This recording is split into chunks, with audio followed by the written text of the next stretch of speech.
రాష్ట్రంలో 4 రోజుల పాటు వర్షాలు కురుస్తాయని హైదరాబాద్ వాతావరణ కేంద్రం ప్రకటించింది.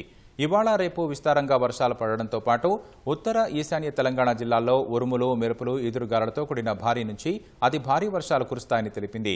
ఏ జిల్లాల్లో భారీ వర్షాలు పడతాయి, వాతావరణ శాఖ జారీ చేసిన హెచ్చరికలపై మరింత సమాచారాన్ని మా ప్రతినిధి జ్యోతికిరణ్ అందిస్తారు. ద్రోణి ప్రభావంతో రాష్ట్రంలో భారీ వర్షాలు కురుస్తున్నాయని హైదరాబాద్ వాతావరణ కేంద్రం ప్రకటించింది. పలు జిల్లాల్లో భారీ నుంచి అతి భారీ వర్షాలు, అక్కడక్కడ అత్యంత భారీ వర్షాలు కూడా నమోదైనట్టయితే చెప్తాం.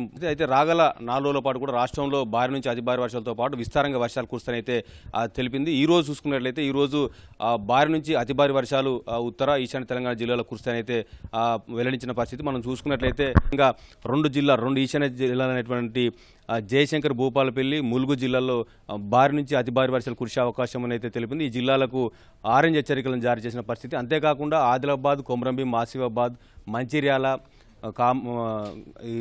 కామారెడ్డి, వికారాబాద్, మహబూబాద్, భద్రాద్రి కొత్తగూడెం జిల్లాల్లో భారీ వర్షాలు కురిసే అవకాశం ఉందని తెలిపింది. ఈ భారీ వర్షం కురిసే జిల్లాలకు ఎల్లో హెచ్చరికలను జారీ చేసింది. మిగతా జిల్లాల్లో విస్తారంగా వర్షాలు కురడంతో పాటు తేలికపాటి నుంచి మోస్తరు వర్షాలు, ఉరుములు మెరుపుతో కూడినటువంటి వర్షాలు కురుస్తాయని చెప్పింది. అంతేకాకుండా 25వ తేదీన కూడా ఉత్తర ఈశాన్య తెలంగాణ జిల్లాలతో పాటు మిగతా ఏదైతే నిజామాబాద్, మెదక్ వంటి జిల్లాల్లో కూడా భారీ వర్షాలు కురుస్తాయని తెలిపింది. మిగతా జిల్లాల్లో తేలికపాటి నుంచి మోస్తరు వర్షాలు, అంతేకాకుండా 26వ తేదీన ఆదిలాబాద్, నిర్మల్, మంచిర్యాల, జయశంకర్, భూపాలపల్లి, ములుగు ఈ జిల్లాల్లో ఏదైతే ఈ మహబూబాద్ జిల్లాలో ఈ జిల్లాల్లో భారీ వర్షాలు కురిసే అవకాశం ఉంది. కాబట్టి ఈ భారీ వర్షం కురిసే జిల్లాలో కూడా ఎల్లో హెచ్చరికలను అయితే వాతావరణ శాఖ జారీ చేసింది. ఈ జిల్లాల్లో తేలికపాటి నుంచి మోస్తరు వర్షాలు ఈ 4 రోజుల పాటు కురవడంతో పాటు గంటకు 30 నుంచి 40 కిలోమీటర్ల వేగంతో ఈదురుగాలుకి ఇచ్చే అవకాశం అయితే ఉందని చెప్తోంది. కెమెరా పర్సన్ శ్రీధర్తో జ్యోతికిరణ్, ఈటీవీ న్యూస్, హైదరాబాద్.